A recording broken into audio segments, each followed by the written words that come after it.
안녕하세요. 저는 오랫동안 시어머니와 남편에게 구박을 받으며 식당 일을 돕다가 뒤늦게서야 요리의 재능을 깨달은 40대 여성입니다. 시어머니와 함께 서울에서 분식집을 운영하고 있던 남편과 결혼할 30대 때만 하더라도 저는 회사에서 격리로 일을 하고 있었습니다.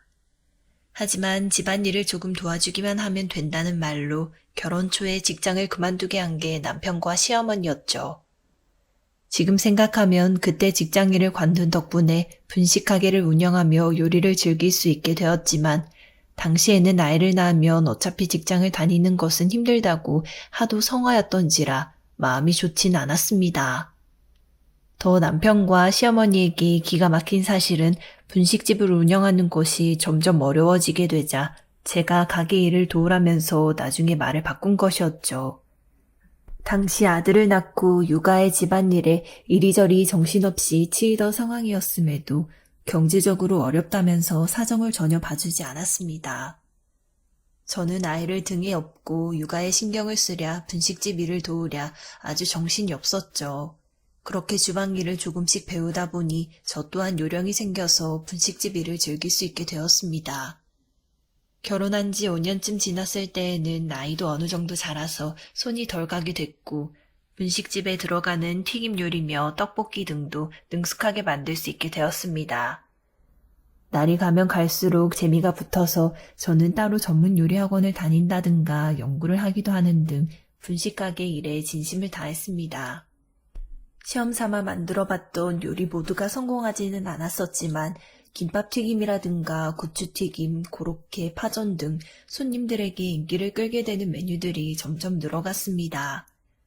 덕분인지 나중엔 입맛 깐깐하고 오랫동안 분식일을 해오신 시어머니에게도 인정받을 정도가 되었죠. 너 앞으로 주방일 석현이랑 같이 전담해보거라. 네? 제가요, 어머님? 저 아직 많이 부족해서 어머님이 꼭 도와주셔야 할 텐데.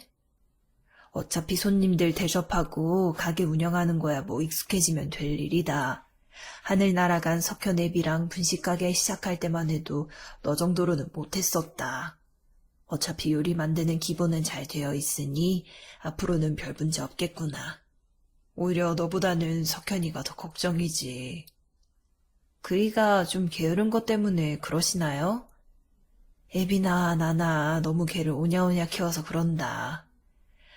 아휴, 공무원 공부한다고 3년 동안 허송세월 보내다가 분식일해서 그런지 애가 이 일을 아주 우습게 알아.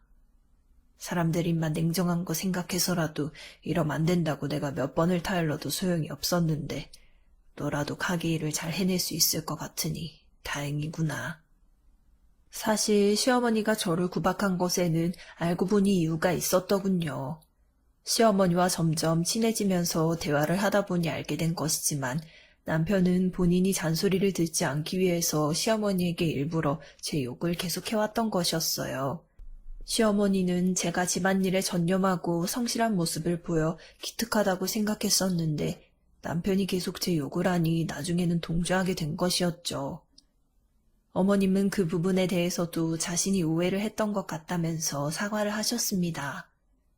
열심히 일한 덕분에 시어머니의 인정을 받게 되니 기분이 좋을 만도 했지만 남편이라는 사람을 생각하면 마냥 기쁠 수만은 없는 상황이었습니다. 시어머니 말대로 오랫동안 공무원 공부를 하다가 낙방했던 남편은 마음이 딴 데 팔려있는 것인지 가게 일에 영 집중을 하질 못했었거든요. 분식보다는 조금 더 그럴듯한 사업을 하고 싶다며 마음이 들떠서는 주식이니 투자 전문가들이니 척 봐도 수상한 사람들과 교류를 나누고 있으니 지켜보고 있던 저나 시어머니로서는 속이 타들어갈 수밖에 없는 상황이었죠. 결국 남편은 우려하던 대로 크게 사고를 치고 말았습니다. 투자 전문가들에게 확실한 주식 정보를 얻었다며 가게를 담보로 해서 어마어마한 대출을 냈고 주식에 돈을 모조리 투자했다가 하루아침에 날려먹게 되어버렸거든요. 이 일로 인해서 시어머니는 큰 충격을 받아 가게 일을 할 수 없을 정도로 앓게 되었습니다. 과거에는 허리가 구부정하기는 해도 그럭저럭 강건하신 분이었는데 가게 일조차도 제대로 할 수 없을 정도로 몸이 망가지는가 싶더니 아예 병상에 누워 일어나지 못하게 되셨습니다. 당신 대체 언제까지 이럴 거야? 어머님 곧 돌아가실 형편인데 왜 정신을 못 차리고 있냐고. 나도 심란하니까 자꾸 짜증나게 하지 마라. 어머님 아프셔서 살 날이 얼마 남았을지도 모르는데 여전히 정신 못 차리고 주식판이니 코인이니 그런 것만 기웃거리고 있잖아. 가게 찾아오는 손님들 하나같이 당신 불친절하다고 난리인데 이러다 가게 완전히 망해버리면 어떡할 건데? 이게 요즘 가게 일 좀 배웠다고 부쩍 목소리가 커졌네. 야, 너도 나 무시하냐? 운이 나빠서 주식을 좀 꼬랐지. 하늘 같은 남편 무시하냐고. 당신을 무시하는 게 아니라 어머님이며 가게 일을 좀 신경 쓰라는 거야. 일확천금 노리지 말고 지금부터라도 성실히 일하면 빚도 갚을 수 있을 텐데 왜 자꾸 엄한데 정신이 팔려 있어? 너야 뭐 분식일이 천성인 것 같지만 나는 이런 일 할 사람이 아니거든. 세상이 몰라져서 그렇지. 괜찮은 사업 아이템도 몇 개나 갖고 있다고. 그러려면 일단 자금이 있어야 하는 상황이라서 좀 투자 좀 했다. 하여튼 이렇게까지 말했는데도 자꾸 잔소리했단 봐. 아주 확 엇나가 버릴 테니까. 당신 나이도 얼마 안 있으면 40이 넘어. 대체 언제쯤 철들래? 미리 말을 해주라. 그럼 내가 그때까지는 당신이란 사람 포기하고 있으려고. 나도 생각은 다 하고 있으니까 사람 쪼아대지 마. 아무리 다그치고 시어머니를 들먹여봐도 변화하지 않던 남편. 결혼할 당시만 해도 조금 게으른 면이 있기는 했지만 여유롭고 나름 큰 그림을 그리고 있는 사람이라고 생각을 했었죠. 하지만 결혼 생활이 지속되고 알면 알수록 남편의 단점들이 많이 보이고 있었습니다. 분식 가게를 하면서도 단골로 찾아주는 손님들에게 감사할 줄도 모르고 그렇다고 친절하게 대응을 하는 것도 아니며 가게 일을 빠삭하게 알아서 능숙하게 접대를 하는 것도 아니었습니다. 뭐든지 대충대충에 정신은 다른 데 팔려 있어서 요리도 제대로 못하는 사람이 바로 남편이었던지라 써먹을 구석이 전혀 없어 보였죠. 무엇보다 본인이 잘못을 저질러 시어머니를 알아눕게 해놓고 반성하는 모습이 전혀 없었습니다. 결국 남편으로 인해 알아눕게 되었던 시어머니는 병환이 나날이 깊어지게 됐고 유언 한마디 남기지 못하신 채 돌아가시고 말았죠. 남편은 그제야 정신을 차리고 일을 하는 모습을 보였었고 저는 가게를 살리기 위해서 잠자는 시간까지 아껴가면서 열심히 일을 했습니다. 대출 이자를 갚으랴, 가게 일을 하랴, 육아에 집안일까지 전담하랴, 정말 끝이 보이지 않는 터널을 헤매는 기분이었죠. 남편은 남자의 자존심을 들먹이면서 아이가 초등학교에 입학할 때까지 육아를 제대로 도와주는 일이 없었습니다. 그래도 가게 일이라도 열심히 하니 다행이겠다 싶어 저는 더 노력을 했고 결국 분식 가게는 몇 년이 지날 때쯤에는 TV에 나올 정도로 유명해지게 되었고 지역의 맛집으로 소문도 나게 되었죠. 일이 이쯤 되면 정신을 차리고 계속 열심히 일할 만도 할 텐데 남편은 만족을 할 줄 모르는 사람이었습니다. TV에 나온 맛집이라고 하니 사람들이 많이 오기도 하겠다. 대출빚도 얼추 다 갚았겠다.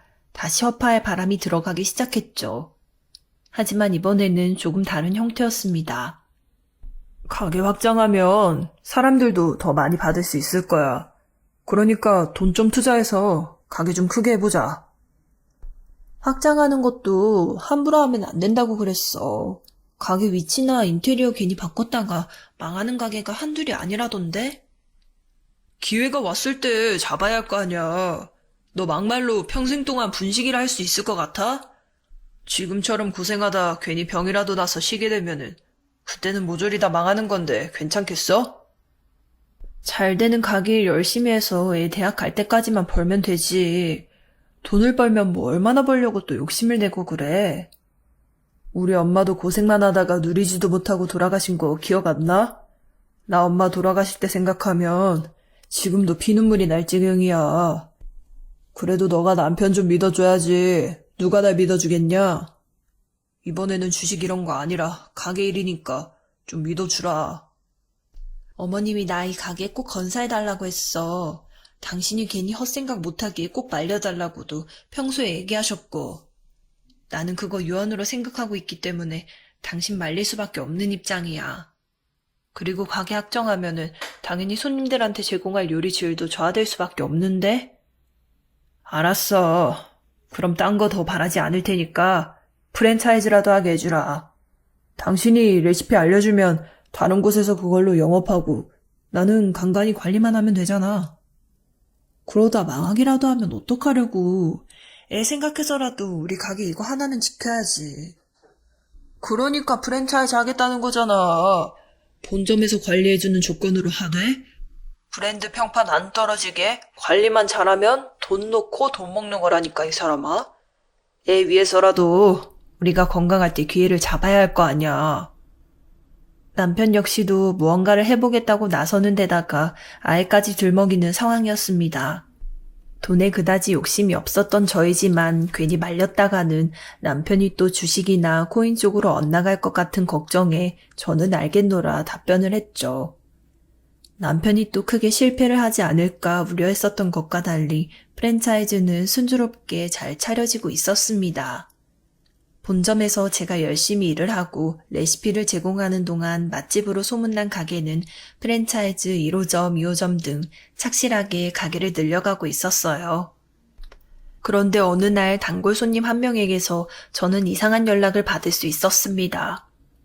프랜차이즈와 맛을 비교해보기 위해 다른 가게에 들렸었는데 저의 남편으로 보이는 사람이 2호점의 사장과 지나치게 친근해 보인다는 것이었죠. 마치 부부인 것처럼 남들 앞에서 스킨십을 하기도 하고 과하게 친밀해 보여 저와 남편의 사이를 알고 있던 단골 손님으로서는 이상할 수밖에 없었다는 이야기였습니다. 단골 손님에게는 고맙다고 말씀을 드리면서도 워낙 남편이 사교성이 저하서 그런 것일 거라 둘러댔죠. 하지만 말과는 달리 남편의 그러한 행동이 신경이 쓰였습니다. 남편이 프랜차이즈 일에 지나치게 의욕적인 모습을 보이는 것이 어쩌면 다른 사람과 바람을 피기 때문인 것은 아닌가 싶었죠.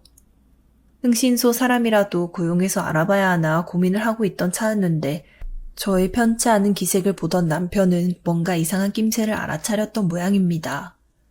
제게 바람핀 사실을 스스로 실토해 오더군요. 나 다른 사람 생겼어. 미안하게 됐다. 너도 아마 얘기 들었을 것 같은데 깔끔하게 이혼하는 게 좋을 것 같아. 당신 참 황당한 사람이다. 나 가게에서 열심히 일하고 있는 동안 바람이나 피우고 있었던 거야? 미안하다고 말할 때 그냥 그거라도 주워먹어. 솔직히 말해서 너 지금 잘 나가는 프랜차이즈 사업가 안에 위치 잠시라도 차지한 거 그거 다 내 덕분인 거 알지? 잠시나마 네 주제에 과분한 위치 앉았었던 거 감사하게 여길 수 없을까? 그래, 좋게 헤어질 마음은 없다 이거네.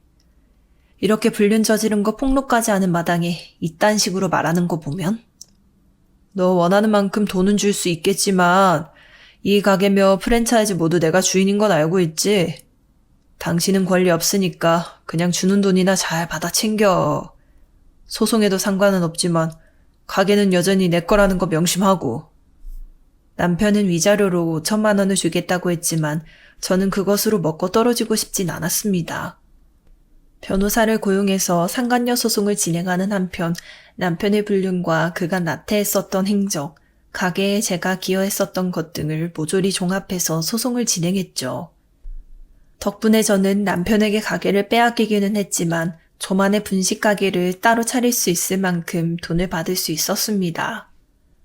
남편은 아이에게 정도 없었던 모양인지 양육권까지 시원하게 포기를 했는데 막대한 돈을 피해봤음에도 상간녀와 손을 잡고 희희낙락 즐거워 보이기만 하더군요. 저는 이혼까지 한 마당에 아이의 전학을 고려하고 싶지 않았고 터전을 두고 있던 지역에서 그대로 다시 분식가게를 차리게 되었습니다. 이혼하게 된 전 남편은 복수하려는 거냐 참 애쓴다 식으로 조롱을 하며 몇 번이고 찾아왔었습니다.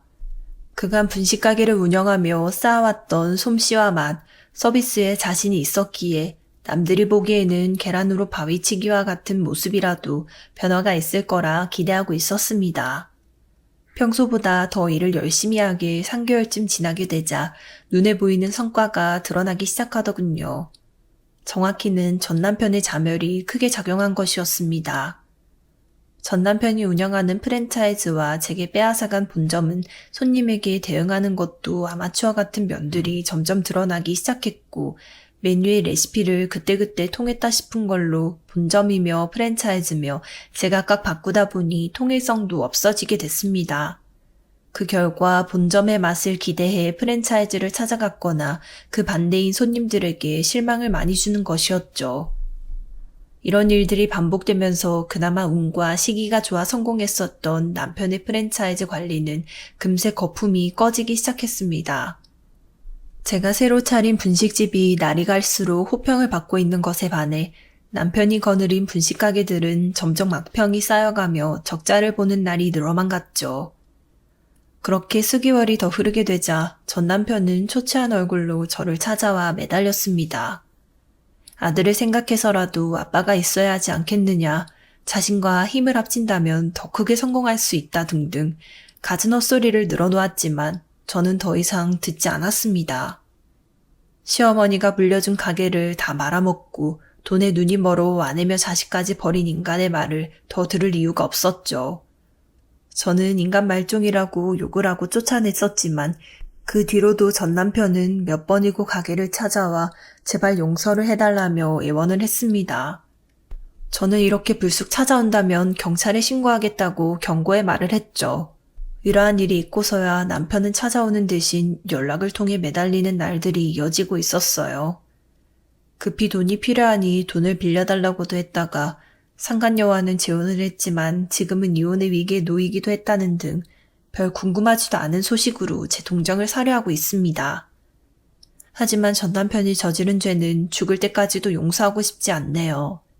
시어머니에게 제 험담을 하면서 본인의 잘못을 감추려 했고 아픈 시어머니가 있음에도 딴 데 정신이 팔려 병문안도 제대로 가지 않던 인간 말종이니 앞으로는 신경도 쓰지 않고 살 생각입니다. 자라나는 아이가 못난 전 남편의 영향을 받지 않고 착하게 잘 자랄 수 있도록 사연 보시는 분들께서 많은 격려와 조언의 말씀 부탁드립니다. 감사합니다.